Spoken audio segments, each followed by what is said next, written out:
औरंगजेबाची कबर काढण्यासाठी पोलीस बंदोबस्त लावावा लागत असेल तर या सरकारची नामुष्की आहे। यांना असं वाटते की केंद्रात आणि राज्यात त्यांच्याच विचारांचे सरकार आहे आणि जेव्हा त्यांच्याच विचाराचे सरकार असताना आणि त्यांच्या संघटनांनी त्यांचं सरकार आणलं, पण औरंगजेबाची कबर काढण्यासाठी पोलीस बंदोबस्त लावावा लागत असेल तर या सरकारची नामुष्की आहे।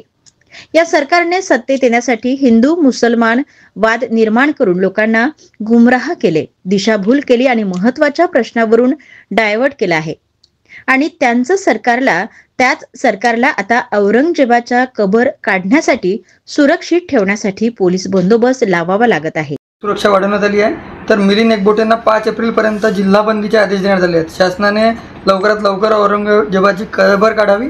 पुण्यात बजरंग दल व विश्व हिंदू परिषदेची आक्रमक भूमिका आहे। 17 मार्चला जिल्हाधिकारी कार्यालयासमोर आंदोलन होणार आहे। मला असं वाटतं की केंद्रात आणि राज्यात त्यांच्याच विचाराचं सरकार आहे आणि जेव्हा त्यांच्या विचाराचं सरकार असताना त्यांच्याच संघटना ज्यांनी या लोकांचं सरकार आणलं, तर या ठिकाणी या पद्धतीचा उद्रेक होणं आणि पोलिसांचा त्या ठिकाणी बंदोबस्त लावणं ते या सरकारची नामुष्की आहे।